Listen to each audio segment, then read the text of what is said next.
Welcome to our Eurovision 2022 special.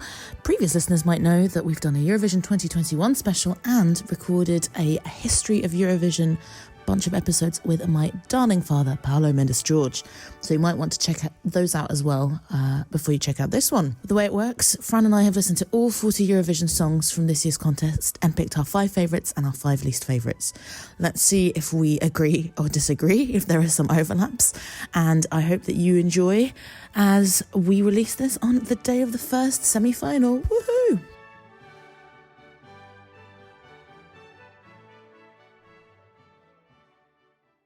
Oh, hang on. Yeah, what are we calling this podcast?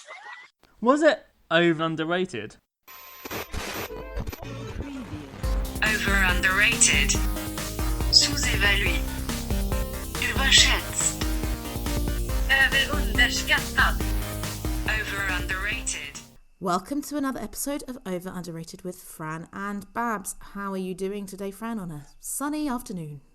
It actually is a sunny afternoon in sunny Bournemouth. I'm fine. I have been eating a lot of grapes and a lot.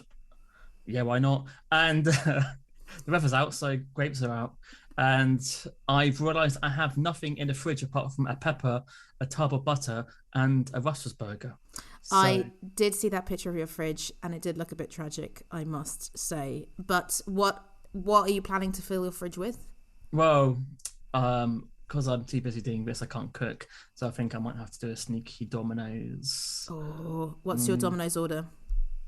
I was going for ham and mushroom as a staple diet. I don't go for any bullshit. I don't have any stuffed crust or anything crazy. How about yourself? Whatever is happening vegetarian-wise with Domino's, obviously. And I've started going for Pizza Hut pizza again for the first time because at least in Brussels they have a Beyond Meat one. Really? Which is decent, but it's very expensive, so I only get it every now and again. But people keep telling me about the plant-based Whopper at Burger King and how it's amazing, and I still haven't tried, but I keep hearing about it, and there is one in the centre of Brussels, so I need to check that out pronto. It's better than the McDonald's version. I haven't tried that one either. So lots of junk food to spend my money on to prop up capitalist America. But we're not here to talk about capitalist America today. We're talking about mainly capitalist Europe. Indeed, because it's our Eurovision special once again. Quite excited about this. It's the first time I've had people ask me, like, are you recording the Eurovision one again? Which is quite fun. Although the way it works, guys, is that we had to listen to all 40 songs from this year's competition. And that's a lot of songs. I thought I would do it all in one evening. I got to 25, and that's listening to them once and then watching a live performance or a music video. And I got Eurovision fatigue for a little bit. So just to forewarn you, if you're going to do it, spread out your Eurovision listening. I agree.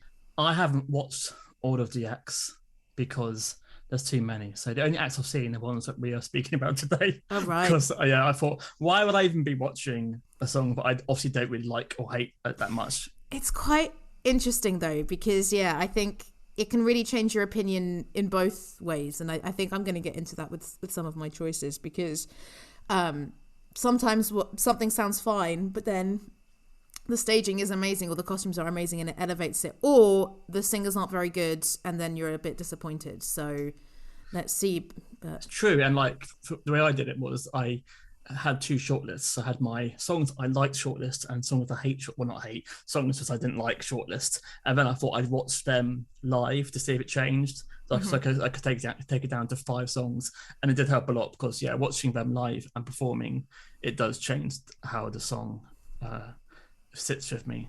So But you said in our pre-recording chat that you weren't so keen this year on the selection. No, I think last year I had maybe a dozen I liked.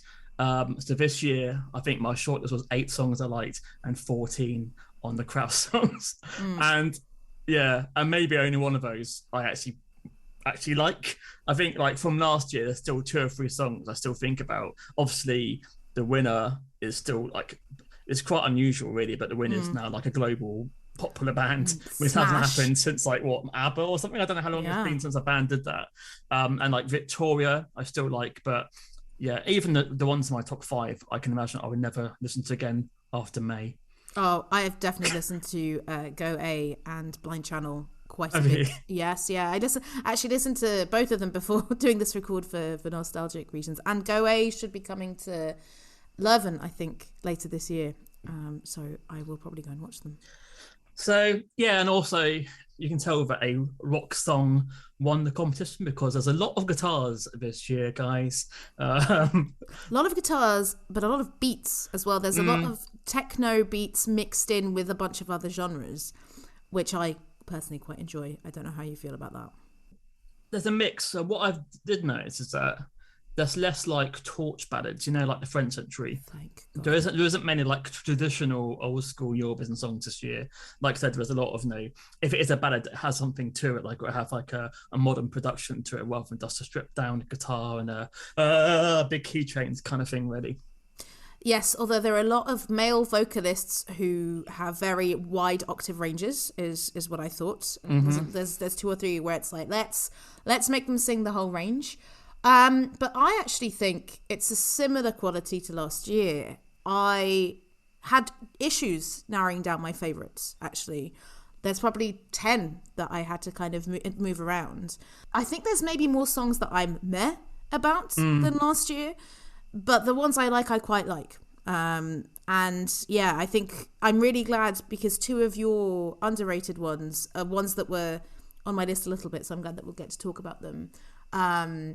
But yeah, I thought that I really enjoyed the beats.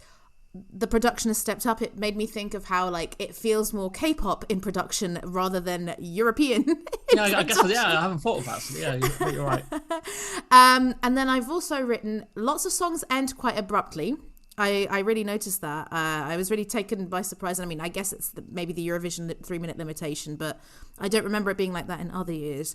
And there's a lot of raspy voices as well. I think last year there were lots of female singers sounding like the female singers of the day, like Billie Eilish. There's a little bit of that this year. There's a lot of raspy, trying to be meaningful and soulful voices. And yeah, I wasn't such a fan of that. Yeah, I don't know. So I think with myself, apart from my 2 playlists, the other 20 songs I've completely forgotten about. If you name a country, I have no idea how it goes. Like Australia, they're quite a big hitter. I have no idea how it goes. So like I said, there's a lot of songs that just went over my head. I thought they're just Eurovision, like they do nothing for me, or I don't hate them, I don't love them.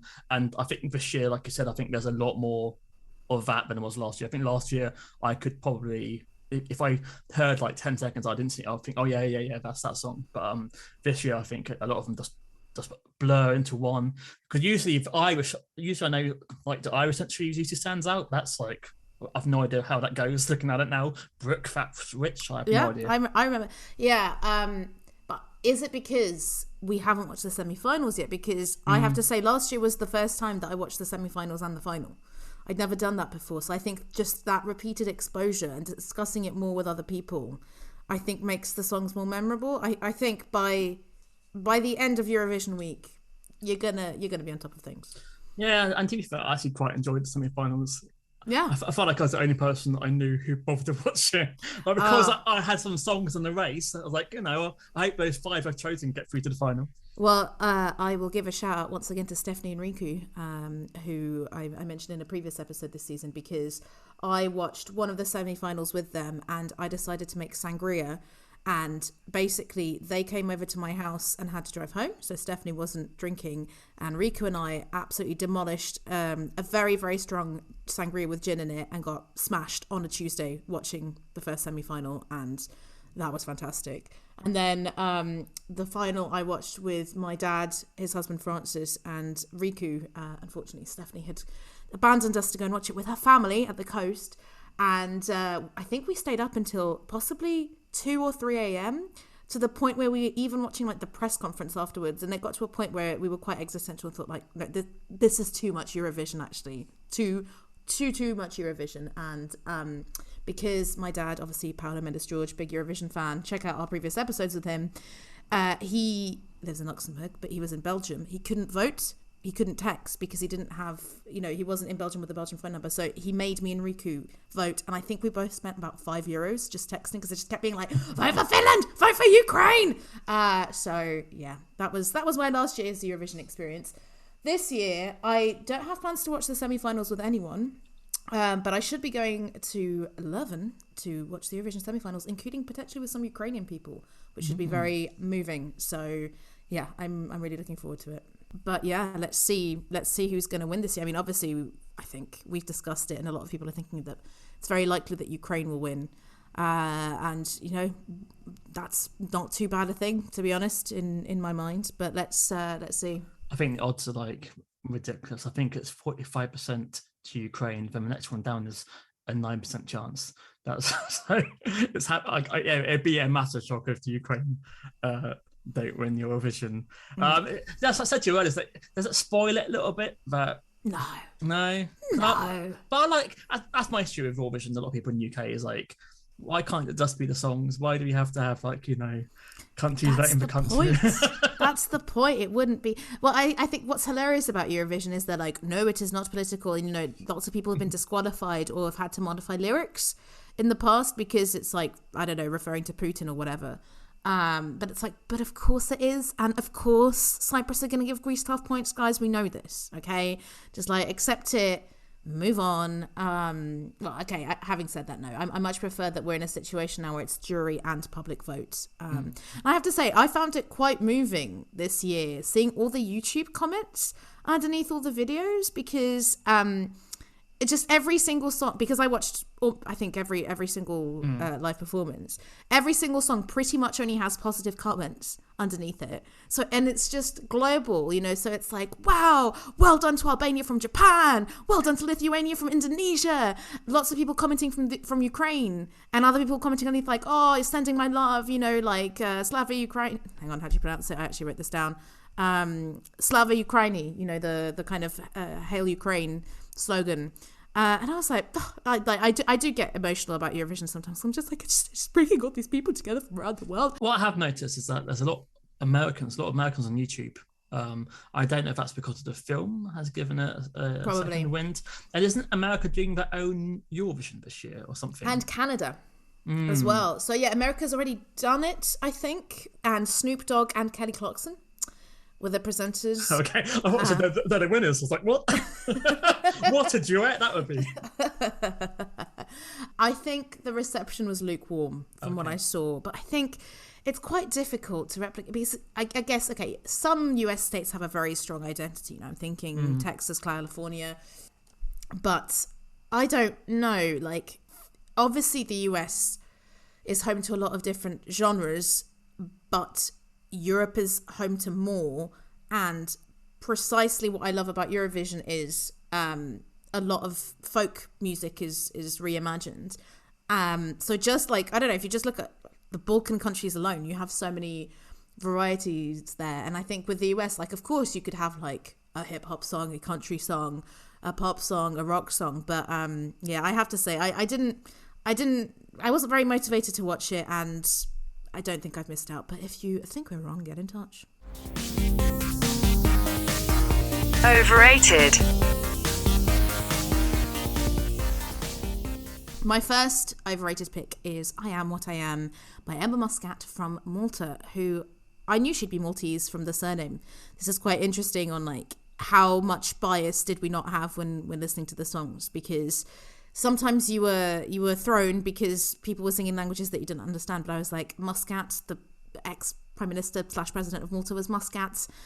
Is she going to be Maltese? She is, and from a rich family as well. I thought this was quite a bombastic song, but cynically so is how I would describe it. The beginning sounds a lot like That's Just the Way It Is by Bruce Hornsby. Okay. I don't know if you thought that as well. But yeah, it just reminded me of other middling Eurovision songs, slightly annoying, slightly saccharine. She has a nice voice. The performance that I saw, she's playing on a piano, which is nice. She seems charismatic and talented, but I found it a very uninspiring song. What did you think? So on the first run through, this actually made my decent list. I think it's just because it was melodic and it maybe stood out. And then when I went deeper, I thought, oh no, this is not good. And then I watched that's strange that it would be that way around and not the other way around. And then I watched the music video. I've not heard it live, but the music video is so fucking cliche. It's literally got a spotty teenager, a BBW, a trans person, an elderly lady, and it's, hey, it doesn't matter who you are, kids. We all love you. It's like, fuck's sake. Like Germany again. Last year, yeah, right? Literally. Yeah. It's like, oh, here we go. And yeah, and then it just got more cheesy and cheesy. And I prefer Mark Cohen's version of I Am What I Am. I don't know that version. Well, I am what I am. Don't try to. It's like, download it, guys.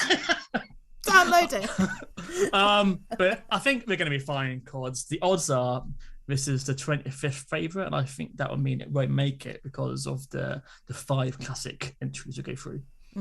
If you're 25th and you're not Germany, France, Italy, etc., then you're not going to probably get through. Yeah, I just think there are much better songs. And actually, I rated all the songs out of 10 this year, and I gave this one a 3. I haven't. I'd probably give it I give it a 5 because at first I thought it was harmless, and then when harmless. Whereas now it's how dare they try to spread acceptance? Fuck them.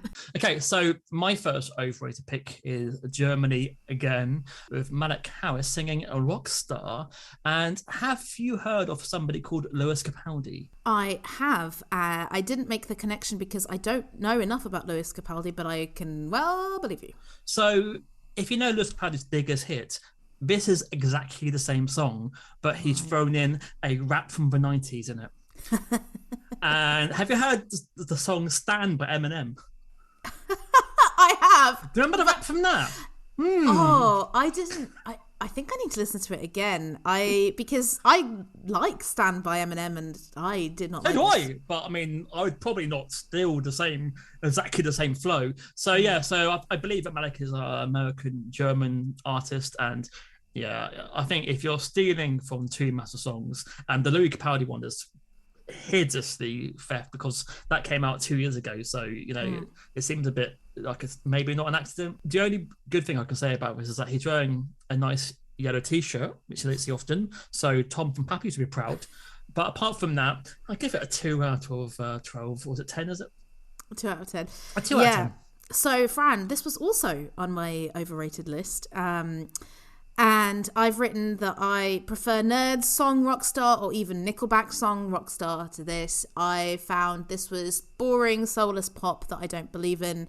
And equally, the rap doesn't add very much. And once again, Germany, you're bringing too much earnestness. I can't handle it. It's not for me, I'm afraid. But did you know that what inspired him to write a song, Fran? Apart from Lewis Capaldi, no, tell me. So it says, I'm quoting directly from Wikipedia, Rockstars was written after Harris watched his favourite episode of The Office, Finale. A quote from character Andy Bernard was that, I wish there was a way to know you're in the good old days before you've actually left them. And that inspired him to write the song. Oh, so, I mean, it is interesting that a show like The Office would inspire this young man to write this song. But why are Germany trying, like you said earlier about, you know, having your folky style, in Germany don't seem to ever sound German in recent Eurovision anyway at all. I mean, I guess that being German wasn't very fashionable in recent years. You know, famously kind of the 2006 World Cup was the first time that people started being a bit patriotic again since the Second World War. And I mean, I wouldn't mind some German Schlager music, which I think we've talked about. Papa, music. Yeah, I mean, that would actually be some people in Dirndls. It would be like, you know, the Polish Milkmaids or whatever it was. But I guess, is it that they want to take it seriously? Because they did win recently with Lena and Satellite, and that was, you know, a fine pop song. But I think that you're right. They're playing it a bit too safe. So yeah, I mean, I wouldn't mind a bit of Papa in Deutsch. Yeah, give it a try, Germany. Come on. So what's your next pick? My next pick is Italy. Potentially controversially, because Italy's entry this year is someone who's been there before, Mahmood, who sang the amazing Soldi in 2019. Do you know that song, Fran? I don't know. It's extremely catchy, right? And so when I saw that Mahmood was there again, I was like, oh, he's very charismatic, a very good singer. Oh, okay, he's singing with another man. But I just really, really didn't like the song, Brividi, which means shivers, by the way. I thought it was really disappointing.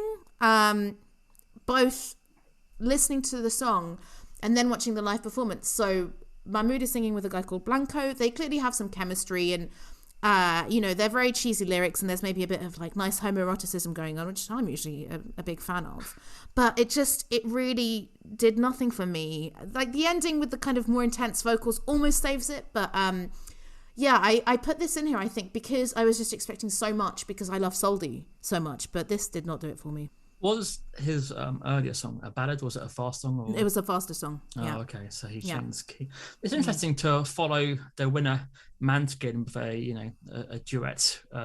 It doesn't do much for me. It's just two men intensely singing into each other's eyes. One lyric I don't think translate too well into English. Even if sex is not the way out from the bottom. Or maybe it does. Well, maybe on purpose, who knows? But it feels like they're trying to go for some sort of emotional content, but I felt nothing, unfortunately, for this. It's second favourite to win the competition. No. Yeah. You're kidding me. Yeah. I don't know if that's because of last year being on home soil will help a little bit, but Usually it doesn't, Apparently Blanco is a trap artist. Do you know much about trap? I know that it is a genre of rap. I know that it comes from trapping, which means selling drugs. That is something I only learned when I watched the film Moonlight, because he says, "I'm trapping," and I was like, "Oh, what?" And then I looked it up. But yeah, I mean, that is the kind of modern rap that became popular in the 10s and is, I guess, starting to fade in popularity now, but still present. But yes, this is not trap. Maybe we needed more trap. Yeah, come on, Italian trap. Why not? Bring it on. But I guess, I don't know Mahmood beyond Soldi, so I wonder if it's just like, two artists where it's not really their style. And I mean, I can't fault the live performance and their vocals, but it is really just the song. The song is really boring. Unfortunately. My next pick, speaking of boring songs, I'm going for Switzerland with Boys Do Cry. See what he's done there. And this guy is called Marius Bear. He is a 14th favourite to win. He's had 650,000 Spotify plays. And I enjoyed the last Swiss entry. I mean, did it come second or third last year? G. John Steers? Yeah, third? Yeah. So I was hoping for more. But you're speaking about husky voices and raspy voices, and he does have a jazzy vocal, but the lyrics are fucking appalling. He says that sometimes aeroplanes fall out the sky and sometimes boys may cry. I'm thinking more boys are crying than masses of deaths on airplanes. I'm hoping in Switzerland, but hey. Or is that the point, Fran? Oh. Is that the point that even though planes only fall out the sky, I don't know, 3 times a year? True. I mean, I cry at least 3 times a month, so... Yeah, that is healthy, everyone. But again, it's quite funny that you've picked another one with like a good message that you would get on board with, but just try harder with the lyrics. It's very, very dull. It's the 14th favourite, so you'll probably see it in the final. How about you? Fran, you've picked another one from my overrated list. I wrote, listen, I hate toxic masculinity, but this is a boring Disney ballad. He's really fit. He is an ex-construction worker, which I thought was quite interesting. So it's like, nice that someone like that is bringing this message. But I thought it was quite boring. I wonder if the staging on the day will change it, because, there's definitely potential there to make it a bit epic and a bit more engaging. But from what I saw, the performance I saw was like him singing with a pianist. Yeah, I saw that. Yeah, and it's like, again, I don't hate it. I don't think I hate a single song this year, and there have been plenty of Eurovisions where I've hated plenty of songs, but it's just not my cup of tea. 3.5 out of 10. Oh, I give it a 4. Oh, and Brividi I gave, I think, 4.5. The Italian one, I give I give a 5, because they sing well, but it's just not me, my cup of tea. Yeah, ditto. Move on to San Marino. Not too far from Italy, with the stripper Lauro. You say it for me? Achille Lauro, I'm guessing. Thank you so much. You're welcome. He is 20th to win, so he may get to the final with 1.3 million Spotify plays. So when I mentioned that there's a lot more guitars, this seems to be the most influenced by last year's Victor main skin. It's very similar, although this guy has no original ideas, and the main bass line's been annoying me. What it is it Goldfrapp? I don't know what it is. Yeah, it's a lot of rock cliches. It's got like borrowed glam rock lyrics and haze and lots of pop culture references. Don't really make any sense. He mentions Personal Jesus, Fran. I'm shocked. Britney Spears, Madonna, but like he then says, "I'm your beagle and she's my cowboy. She uses my heart like a sex toy." And like I've got no, you're just picking random words, aren't you, mate? He isn't a great singer. I put down, but he does have a nice set of tattoos. Yeah, so this was also one of my, let's say, lesser favourites, but it definitely wouldn't have made my bottom 5. I think he is budget Machine Gun Kelly, and yeah, definitely I feel like he's here because Måneskin won last year, but so many people in the comments were like, oh, actually he's been famous for like 6-7 years, so I can believe that. I can believe that like he has been making this kind of music for a while, and you know, it just so happened that he maybe thought to put himself forward and he thought to win. But yeah, I thought it felt like a mesh of ideas written by too many songwriters, and I think there are a lot of songwriters on this. And I don't really know what I thought about the football chanting as well. Yeah, a lot going on. I like an androgynous man with sleepy eyes and, you know, black nail varnish, so aesthetically he's very pleasing. But I agree that he's not the best singer compared to others, and yeah, I gave this a 6 out of 10. I think when I first heard it, I thought he was singing in Italian. I had to listen close to actually when he was actually singing it in English. Well, it's both, isn't it? Is it ready? Oh, is it ready? Yeah, it's both. It's both. Oh, okay. That explains it. Yeah, but yeah, not the best. I guess, yeah, because of the success of last year, you're going to get a lot more rock people getting picked through. So yeah, so my next choice is Slovenia, with a band called LP with the song Disco, and LP stands for Last Pizza Slice. Yes, it does. Its odds are the 36th, so it probably won't qualify. It's really fucking annoying. It's it's like a poor man's Bruno Mars. Sort of doing like a funk. I mean, it says disco. It's not even disco. If it was disco, I'd be on board. But it's like some sort of lounge room funk. And this is a song that when you watch the video, it went down even further because they have some really horrible forced like interplay between each other and lots of like smug sort of winks and stuff. And yeah, I really did not enjoy this at all. I'm surprised that the hate is so visceral, I have to say. Have you seen them play live yet? Yeah, I saw the performance. Oh, I didn't like the keyboardist. Like he's doing some really horrible gurning sort of. Like we're having so much fun, guys. But you know what? Okay, maybe I'm biased because yeah. So this was in the mid range for me. I didn't hate it, but it's another 6 out of 10. I thought they sounded a lot like Dathi Freya, basically, like they were Dathi Freya pretenders. But they're only 17 to 19 years old. So when I saw that, I was like, do you know what? Fair play, boys, because that is very young, and I think they're dressed very formally. They must be, you know, it must be quite intimidating. So that warmed me to them a little bit. And they're singing in Slovenian, which is nice. And yeah, for me, I wrote, it's catchy, but it's not really for me. But have you read the lyrics? I haven't, but Ash, Supergrass, Lord, they're all younger and do better work. No excuse. No excuse, guys. Fair enough. But the lyrics are, we were at the disco when LPS was playing. My car was flashing some lights again. Zvižej, fucked up the solo. And I thought then that you're looking away too much. This gaze, full of infidelity, was too known to me already because I'm watching you. Paintings are watching me from the wall. They accompany my every step. Each of them reminds me of a memory. My heart is soaking in tears. With each beat, my blood blows slower. So, would you have thought those were the lyrics? That does not match at all what they look like or sound like. Wow, that's interesting, isn't it? Right? So, the gurning is not matching the heart soaking in tears, that's for sure.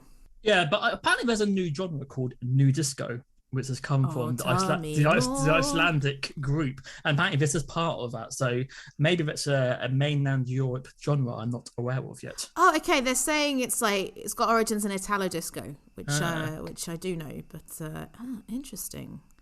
Well, I have to check that out. So to Moldova with a word I cannot pronounce. Oh, hang on. Let me see if I've got it. Oh, well, I've gone for Trenitol. It means the little train. Yep, and the band are called Zdob di Zdob is what I'm going to go for, which apparently is the onomatopoeic sound for a drum. Thank you. You're welcome. They are odds on 24th, so they may qualify. But yeah, this is like kind of like a polka song sang by a ska singer about a train journey from Chechnya to is it Bucharest? Yeah, No idea. Yeah, it's quite repetitive. Once you heard that melody, it's going to go round and round again until you have a headache. He even said the chorus is "Hey ho, let's go," and is this the Ramones legacy? I hope not. It's no Go Go Bordello. It's a 2 out of 10 for me. Well, so Fran, this almost made my top 5. I love this song. I think it's really catchy. I like that it's got a rap. They talk about folklore and rock and roll. I love the clap along at the end. I imagine that it must be quite fun to watch live, and it must be elevated by watching it live. And I gave this a 7.5 out of 10. Oh, have you seen the video? It's quite interesting. Yes, it's fun. Yeah, the video is better than the song. I mean, to be fair. We wish you the best of luck in the competition. Bunzuya. So, finally, to your last pick.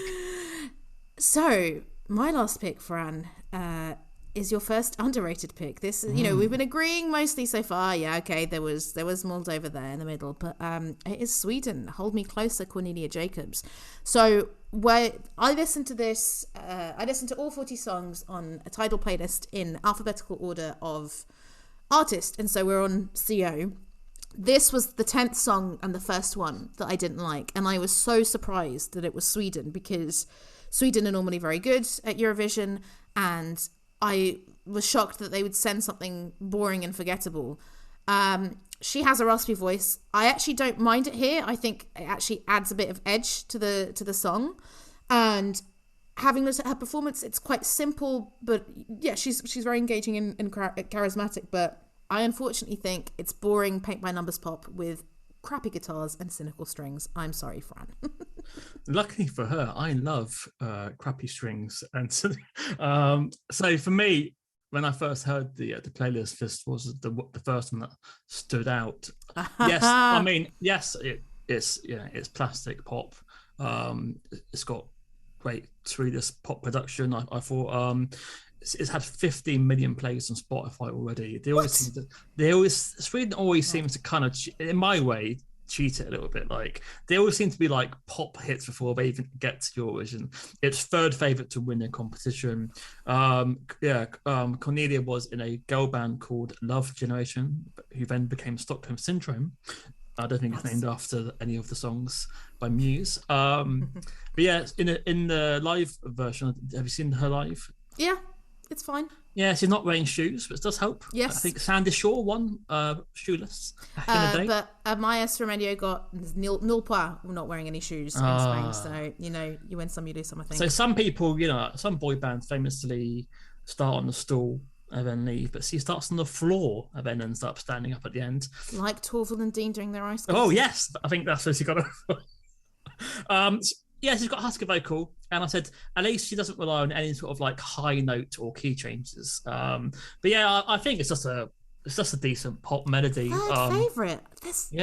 Sweden, isn't songs. it? But yeah, like I said, I don't think I'd ever listen to this after this podcast, but I think it's a strong pop melody. I can imagine this being on the radio. Hey, podcast lovers! Now available, a new podcast experience featuring exclusive miniseries like Food Faves, and all new series that takes a fun look at everyone's real first true love, food. Milky Way Marvels, a lighthearted astronomy series where we explore the fascinating wonders of our galaxy.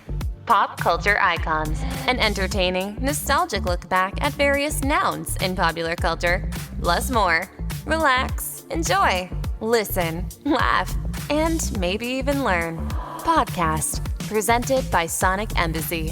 Now streaming everywhere you listen. Access quick links to your favorite places to listen now at solo.to/Sonic Embassy. Underrated. So what's your first underrated pick? My first underrated pick is the Greece entry by Amanda Tenfjord. Who knows how you pronounce it? Tenfjord, I would guess. Tenfjord. They die together. Amanda is half Greek, half Norwegian. Yep.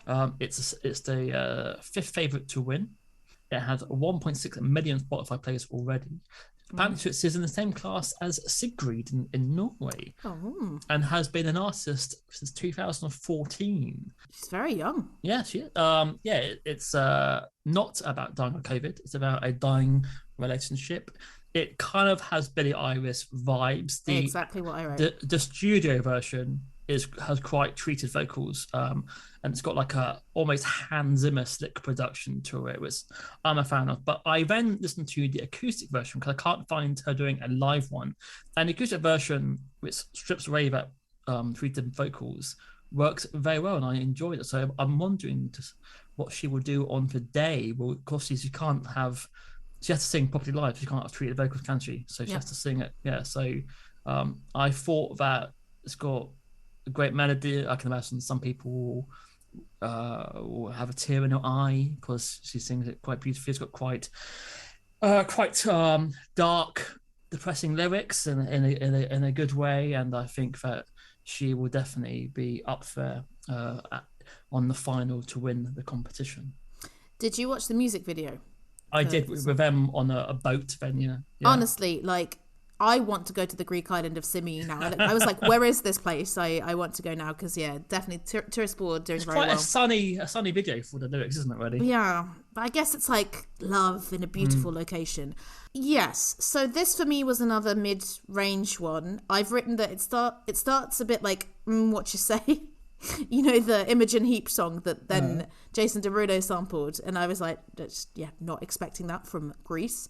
And builds to a Bond-esque modern pop song, which makes me think of Billie Eilish. The chorus definitely got stuck in my head, and it's, I know exactly what it sounds like now, especially because you sent me her singing it with the choir. Before listening to the choir, for me this was a 5 out of 10. But after listening to it with the choir, I would bump it up to a 6 because it's really beautiful when it's stripped down. Only a 6 over choir. Yeah, it's just again. Sounds like a 7. Oh, look at you. I mean, because it's one of those. It's like I can appreciate it externally, but it doesn't move me very much. Do you think it would win because of Eurovision? I don't know. I don't know what to say anymore. I have to all the ones that you're telling me doing really well are some of my least favorites, and I've been surprised before because in 2021, songs that I really liked did much better than I thought they would, especially Finland and Ukraine. They scored much higher than I thought they would, and they were kind of less traditionally Eurovision-y songs. So I don't know, because I feel like there aren't boring ballads, but this is like a sweeping ballad, and there are quite a few sweeping ballads, mostly from men rather than the women. So I don't know. I think it really depends on the staging. It's quite interesting because I got a feeling that Greece usually do sing in their own language, and this does not sound Greek at all. I mean, it sounds complete Scandinavian. So maybe they are trying harder this year to win it. So I don't know what Greece's history is in Eurovision, if they've ever won before, but yes, they have. Have they? Well, yeah. I think they've got a good chance of this year. So what's your first underrated? Well, speaking of countries not sending the languages that you would normally send, my first one is France, because they have submitted a song in Breton called, I think, Fullen by Alvan and Ahed. Apparently this is Celtic electronica. Fantastic. Didn't know that was a thing. And as mentioned, I love a reinterpretation of folk. Ukraine are normally very good at doing this. I thought this was similar in vein to Cleopatra and Mata Hari, from 2020 and 2021. Cleopatra coming at you? No, Cleopatra. Oh, okay. No, Cleopatra, as in, the woman who sang Mata Hari last year. Yes. From the year before, she sang Cleopatra. Similar in vibes. I think this is incredibly original. I loved the beats. How many songs have a didgeridoo? They're all incredibly attractive when you watch the staging, and I think it moves you, like it moves you in a lot of different ways. I don't think it's going to do very well because 13th just the odds. Oh, 13th. Okay, that's better than I thought. Because I guess it's in a language that people don't really know, and it might be a bit out there. But I really enjoyed it. I really enjoyed the lyrics once I understood what they were. In the darkness of the woods germinates the night. The stars appear in the restless rustle. A feminine shadow twirls with the light of a torch. By making wild beasts, I dance. I steal the fire from their gaze full of desire and turn it into a song to sing in unison. She dances with the devil. So what? I dance with the devil. So what? There we go. So, yeah, I think once you know that, and once you get, the kind of nature mad vibes of the song, I got on board. 9.5 out of 10 for me. Fran? So, when I heard it, I kind of thought it had like North African vibes. I thought maybe they're from like Algeria or Tunisia with the sound of it. In the UK, we can't have any songs with didgeridoos because of Rolf Harris, unfortunately. Oh, that is a shame, Yeah. But it's got a dirty synth melody, but I think I've heard a very similar thing too often. It's kind of hurt it from me. I mean, throughout this whole competition, I would say, but I don't mind it. I find it a bit dated production-wise. Maybe it sounds a bit maybe from 10 years ago, but I'm happy that France is doing something other than a boring torch ballad. I enjoy aspects of the song, but there's nothing that grabbed me. Doesn't he play like some sort of weird guitar at one point as well in the live production? I think so, and I think that is again the theme of my underrated picks. Instrument that I don't know what it is. Love it. Tick. So I'm happy we're doing something different, and also I've not heard a song properly sung in this language before. So there we go. So apparently they did pick another Breton song in 1996, and I listened to it, and it was quite boring. So this is much better.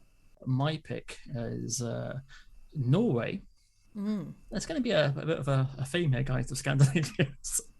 Again, like I would say, the Scandi lover has logged I would say I chose mine literally not having a clue where they're from. I did it literally on the artist, so I had no idea, but I was picking Scandinavians. So I have a song by Subwoofer with "Give the Wolf a Banana." Odds are 8th to win, and it has 6.8 million listens already, so it has a massive advantage. This is from a country who gave you "What Does a Fox Say?" Exactly.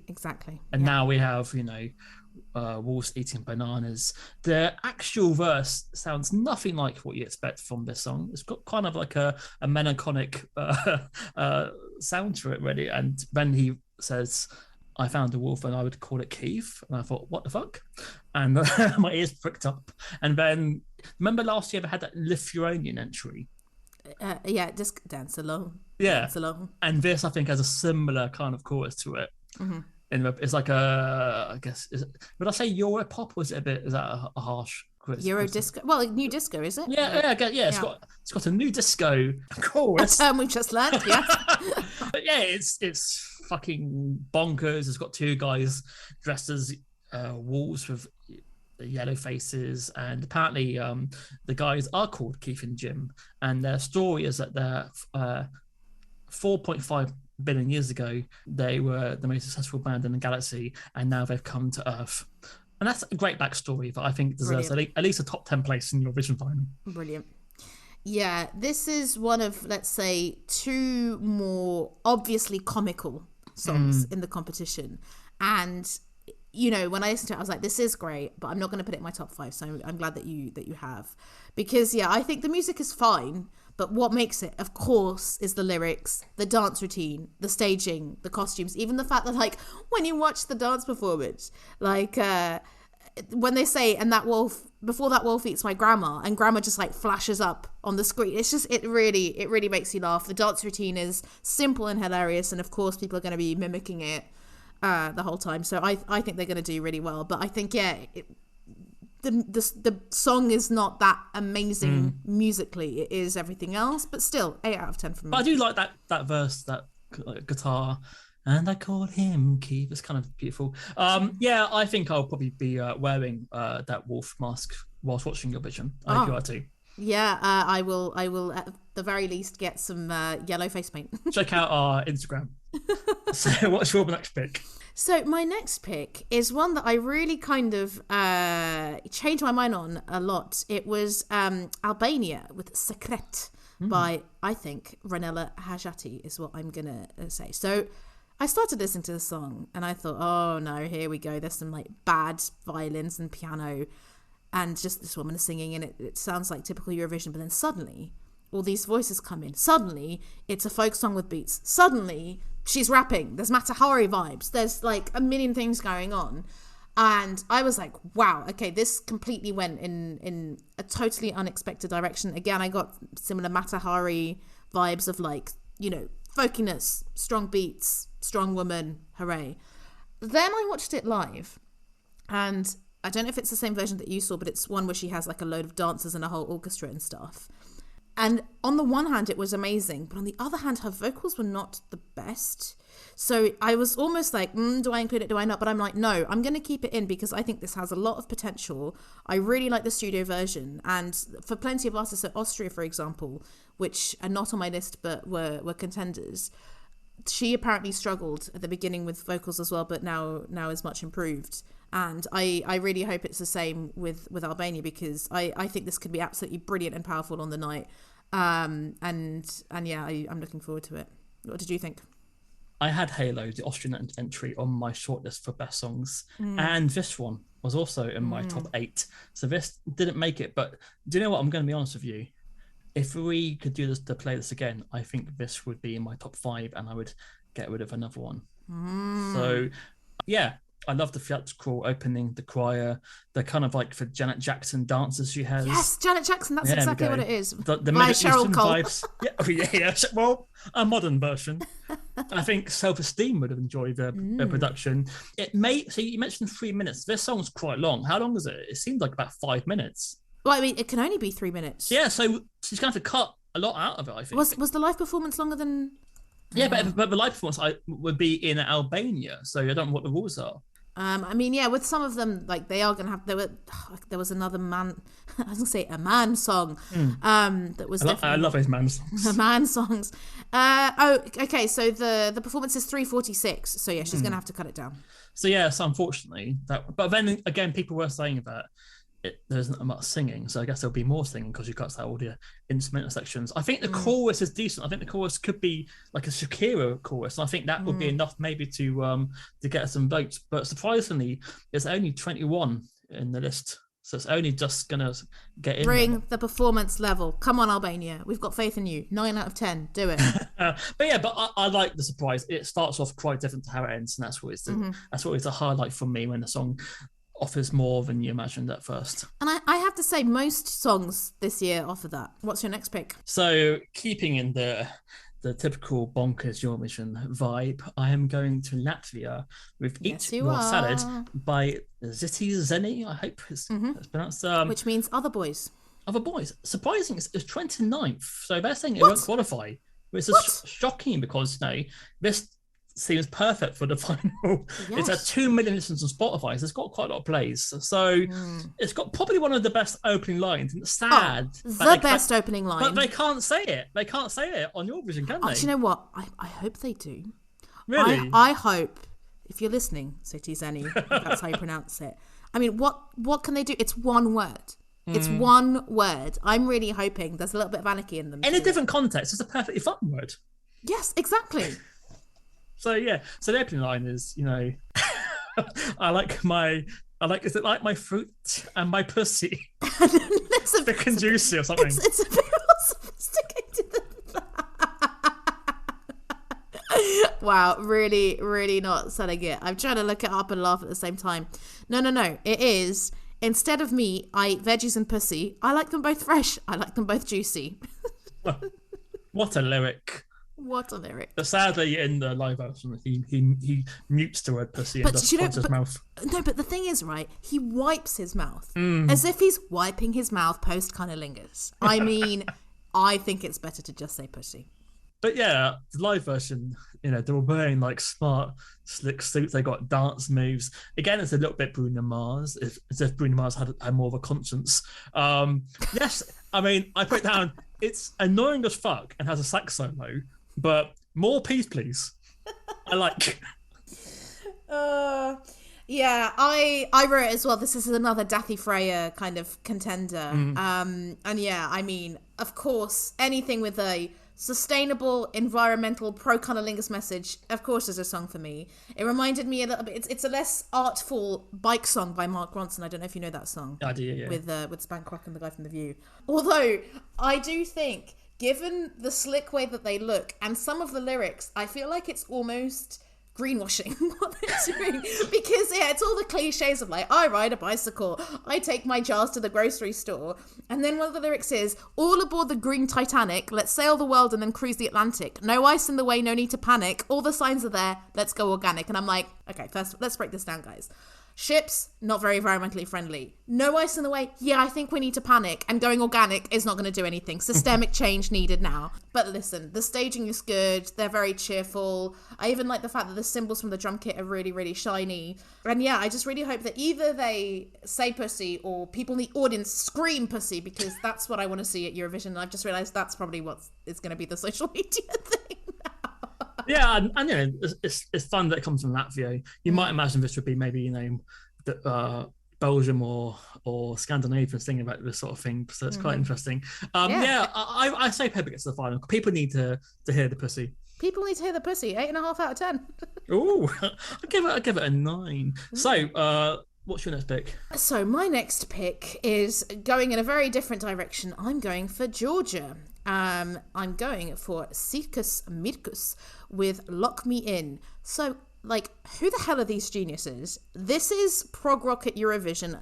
The bands that I wrote down that it reminded me of were Jet, Sparks, They Might Be Giants, Grandaddy, and Mothers of Invention. Like, it really, there's so much going on. The music video is amazing, joyful, colourful. And I saw a live performance to a very taciturn crowd where, like, one of them has, like, flowers in his beard and stuff like that. And yeah, Georgia have previous on this. So yeah, Fran, I sent you the 2016 entry Midnight Gold, which is amazing electro rock. And this is, taking it to the next level. I think it's, I don't think it's going to do very well, but I think this is absolutely genius. I'm surprised it's not in your top 5, but yeah, I might be coming in for some critique here. 9 out of 10, can't wait to see it live. So yeah, it's 23rd, so it should just get into the final. So when I first heard it, I enjoyed the fat bass line. I thought, oh, here we go.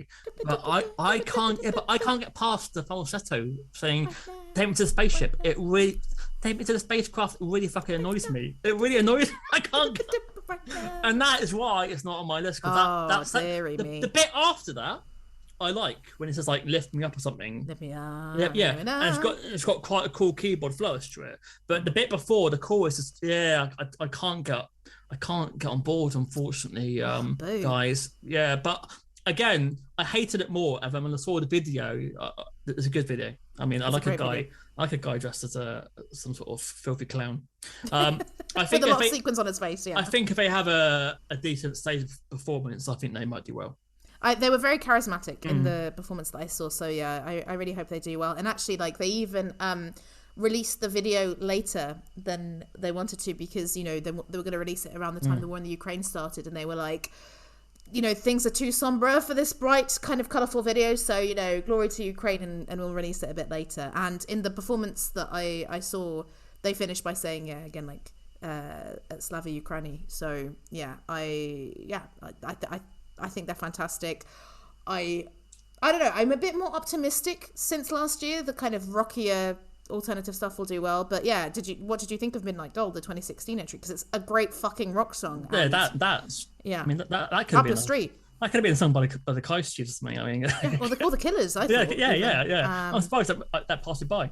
Yeah. So yeah, that song, by the way, is Midnight Gold by Nika Kozharov and the Young Georgian Lolitas. Check it out, guys. If I had to do a kind of top 5 underrated Eurovision in general, it would definitely be one of them. This is my last pick on this list. So I chose Denmark to complete my Scandinavian list, and not surprised at all by the like I said, I think now I might replace it with Albania. So this is the band called The Show. No, Sorry, Ready, and the song's The Show. It's 33rd, so it's probably not going to qualify. And it only had 700,000 Spotify, which is not high for Eurovision songs. It starts off with the singer on a piano, and you think, oh, here we go. It's a typical like ballad, just like strings and heavy emotion. And suddenly, she then joins an all-female power pop band, and there's like guitar solos, and it's got a chorus. It's kind of repetitive, but I don't hate it. And I think maybe because the chorus goes on and on and on, it stayed in my head a little bit like the Swedish one. And I thought, okay, this is quite memorable. I can't say the fucking word. Memorable. And but I think maybe they're having their cake and eating it too much by doing the half ballad, half rock song. Like they're thinking, what songs do well in Eurovision? I know piano ballads, and what other songs do well at the moment? I know a rock song, and they kind of mashed it together. So I think maybe is them trying too hard. Mm-hmm. Yeah, this one was one of my lesser favourites for sure. Although, like you, so I was listening on Tidal, and their image flashed up, right? So I saw these 4 attractive women looking like Joan Jett mixed with Måneskin. Yeah. And I thought like, right, okay, so these are the rock people coming on. And then it starts as a ballad and I was like, what? This doesn't match at all what they look like. And I'm like, okay, that's a pleasant surprise. But then I was like, oh no, but it's a bad ballad.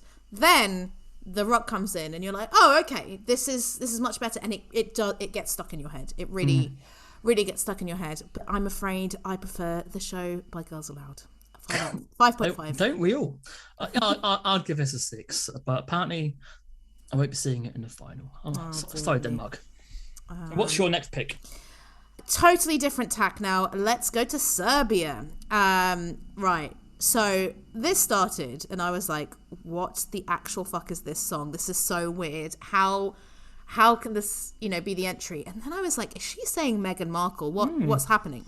So I listened and I just kind of let it wash over me. And then watched the live performance and thought, wow, what is going on? And then did a lot of research into this song. So it's called In Corpore Sano by Konstraka from Serbia. And yeah, I think it's been characterized as satire because I think In Corpore Sano is Latin for a healthy body.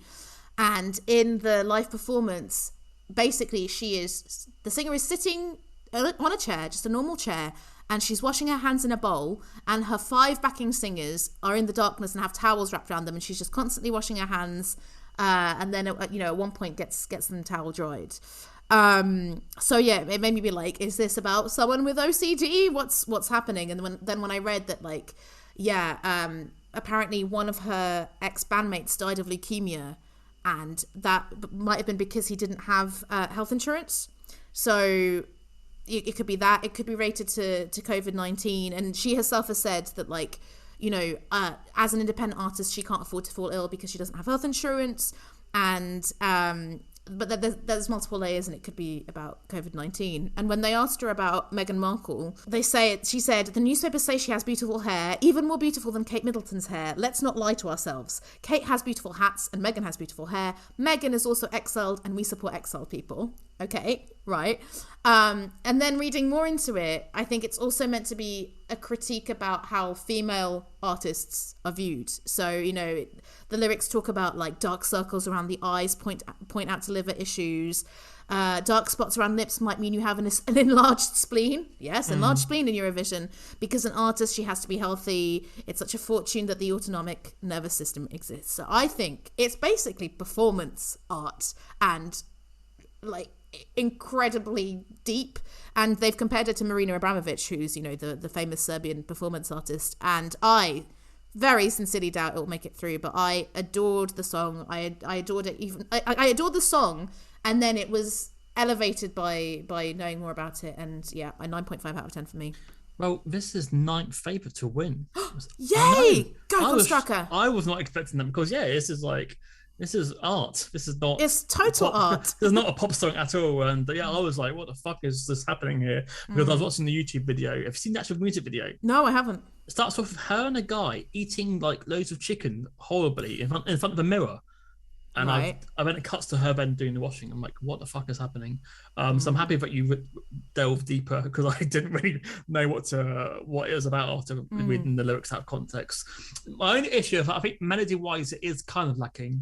Her vocal style isn't your typical affair for Eurovision, so I'm surprised it is not, because I would be surprised if, because obviously if you don't know what she's singing about because she's singing Serbian, people might be a bit bemused by the whole affair. But, right, the biti zdrava, I'm like, I didn't know what that was. And it means, I did look this up, but I'd forgotten now. It means be healthy. So she's going, be healthy, be healthy. And again, I was like, I don't know what she's saying, but that bit at least is quite catchy. So it might be enough to hook people. Fingers crossed. What's your final choice? So my final choice, and Fran was like, did you know who this was when you picked it? And yes, I did, from the language. It is Ukraine, guys. Yeah, when it started, I was like, I think this might be Ukrainian. And I hear a flute that I've heard before because this year's entrant, the flute player from Go A, is in it again. So the song is called Stefania by the Kalush Orchestra. And I've put folk, rap, Ukrainian, yes please. So yeah, they took their name from the city where they formed in 2019. And I think this is another one that has a lot of stuff thrown at it, but it works. So it moves between like these slow sections, pop sections.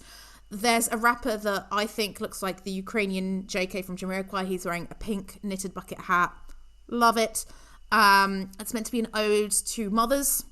And yeah, I really read a breakdown of like the song is in 2 stars, and the chorus, the song uses typical folk lyrics, short sentences with long vowels. The verses, on the other hand, contain much longer lines which are performed much quicker compared to the slower chorus, creating the typical rap flow that fans are used to. And one of the key words is koliskova, which means lullaby, which is a symbol for good memories that the narrator has of their mother. I knew pretty quickly that it was Ukraine, or I guessed pretty quickly that it was Ukraine. And yeah, I think it's very likely that they'll win 9 out of 10. So how did you know it was Ukrainian and not like Georgian or Latvian or Azerbaijan? Like just from the few band, like from listening to Go A, from listening to Onuka, who were the interval act that I keep banging on about all the time. Just from that, because I was like, it could be Russian, but I was just like, it was that thing of like, I think this is Ukrainian. And when the flute came in, I was like, I have heard this sound before. So it's like, listen, if it was a pub quiz, I would guess Ukrainian, but I wouldn't necessarily expect to be proved right. But in this case, I was, so I can feel very smug about it, obviously. Do you know, so was this chosen before the war started, or? I actually don't know. I haven't looked this up. And where are they now? Are they safe somewhere? Or? Yeah, I don't, because Go Away, for example, were meant to come to Leuven now, and they're coming in October, but it is kind of like war permitting. Yeah, I heard of Blind, and yeah, it was not really my bag, unfortunately. I like Ukraine's last entry. I had more of a zap to it. It instantly blew me away. I think, yeah, I'm not a fan of Euro hip hop or the folk in it, really. Although I think it will stand out because there's not any other songs that sound anything like this. Regardless of it being Ukraine, I think it will always stand out because it sounds completely different to most of the tracks we have. But yeah, I'm sure that when they're playing, people will be going mental.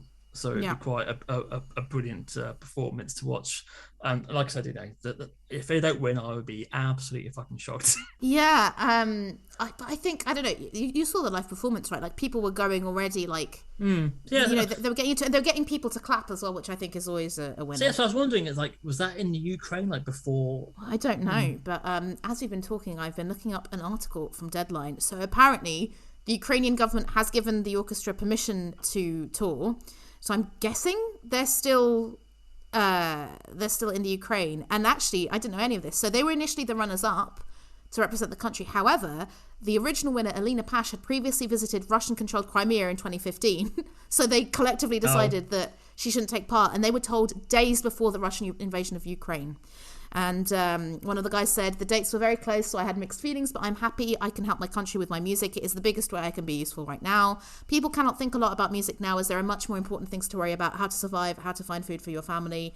And the dancer in the band won't be going to Turin because he's in the territorial defense forces. Wow. So yeah, I mean, and also, and then there's the next question: that if they do win, obviously they can't host it next year, I assume. So you don't know, will you? Yeah. I mean, I'm guessing they would host with somewhere like Poland, or co-host with with someone like that. But, I mean, listen, quite Who somberly, we're recording this just as Moldova's going through shit. So who knows what's going to happen next? So yeah, what do you think it's going to be like? How are you feeling about Eurovision 2022 in general? So this will be the first time we've had a full house, because last year it was like a small amount of people who were allowed inside, wasn't there, to watch it live. Oh yeah, well, it was much more. Yeah, there was definitely a lot more masks and restrictions. I think they had only 1,000 people were allowed in. So it'll be a full house in Turin. Yeah, we've got a great mix of talent, and yeah, although it's hard, isn't it? Because will every country be giving Ukraine 12, and then if you don't, are you going to look like dicks? So it's going to be one of those, isn't it? I don't think everyone will give 12, but I think there'll be a lot of 8, 10s, 12s. And yeah, I think the Ukrainian performance is good anyway. Like, it made my top 5 anyway. So if it makes other people's top 5s, who knows what's going to happen.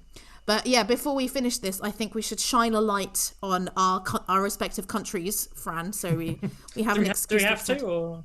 I mean, I want to. You can just let me talk.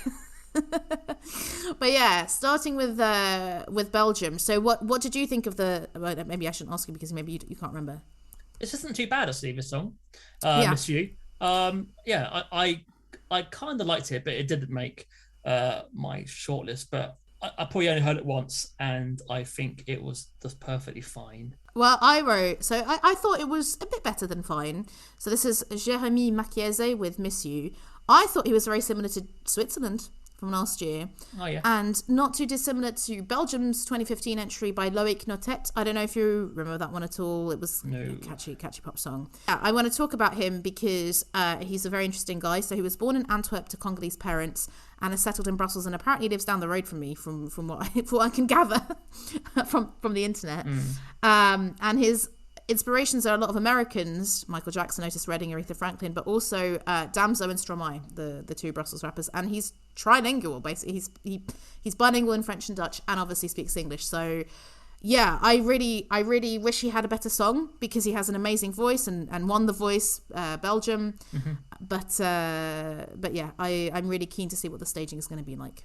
Come on, Jérémy. So the UK have Sam Ryder, a TikTok star. Yeah, he was a semi-popular musician, but then during COVID, he went big on TikTok by doing covers, and he's now had 100 million global views. So I guess the UK have gone, right, he's got a lot of fucking views, let's put him in it. Sadly, it's so bland. It's like Mika. It's a really sickly crap. Paolo won't be happy to hear that. Really? Well, no, Mika's got Mika. Mika has some good moments, but when Mika's bland, it's quite horrible. And this is really, I mean, it didn't make my worst 5, but it's not good. And his voice is kind of annoying, and I don't think it would do well. I think it's like in the top 5 favourites to win because of maybe TikTok. But, Europe fucking hates us, especially now. So good luck, mate. Yeah, very similar to yours. So I will give you my notes because they're very short. I've written, better than the average UK offering. His voice is great. Given that it's called Spaceman, hilarious that it's not David Bowie. It's fine. That's it. Like you, I didn't think it was bad enough to make my bottom 5, but it's not that it's bland, but it's just doesn't feel realistic. I don't know what it is. Like, it doesn't have soul. That's it. It doesn't have soul. It's just, it feels like, right, man with a good voice, let's get him singing something about being in space randomly. Is that really his vibe? Like, he looks quite sort of hippie-esque as well. Does, so a bit like Newton Faulkner, but so I don't like his voice, to be fair. Again, it could depend on the night, because his voice is really good and that could transcend the song. But let's see. You haven't spoken about Portugal, so I put them on my shit list until I saw them live, and live it's decent. I like the live version, so therefore it saved it from the shit list. So even before I saw it live, I put it like I really wanted to put it on the list, but then I was like, I think I'm going to get accused of being biased, and so I didn't, and I substituted it with Albania. So that was the two that I was kind of fighting over. I love this song because, number one, it's so different from what Portugal normally puts forward. And I mean, yeah, I think I am biased. It's because it's different from what Portugal puts forward. Saudade is a fantastic Portuguese word. Oh God, saudade is a fantastic Portuguese word. It's untranslatable. So the way that people define it, it's like a deep emotional state of melancholic longing for a person or thing that is absent. So, for example, if you miss someone, you don't say "I miss you." You say "Tenho saudades tuas," which is like, you know, I guess it's like a shorter way of saying like, oh, kind of without you I'm nothing sort of thing. So it's quite a dramatic word. And yeah, there's this very dreamy quality and flamenco clapping that I think makes it stand up from literally any other song from this year. And then yeah, live with the backing singers, it's absolutely beautiful. So I really hope it does well. 9 out of 10. So that completes our Eurovision Song Contest special.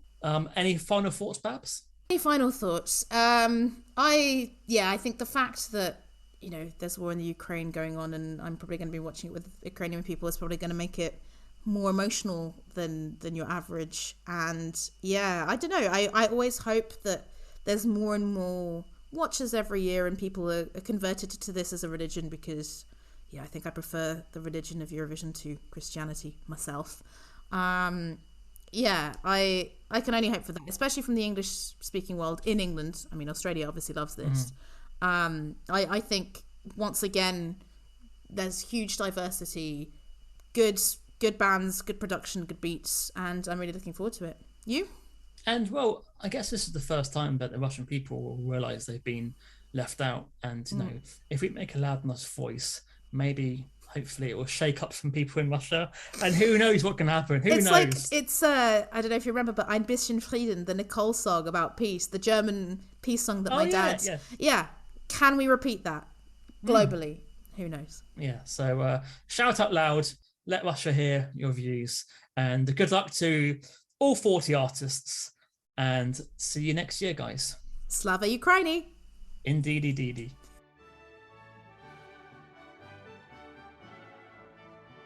We hope you enjoyed this episode and enjoyed our Eurovision picks. Do you agree or disagree? Get in touch. You can email us overunderatedmusicpodcast@gmail.com. You can follow us at OU Music Pod on Twitter and at overunderatedmusicpod on Instagram. Enjoy this week of European loveliness, the songs, the vibe, the performance, and as ever, fuck Brexit. Bye.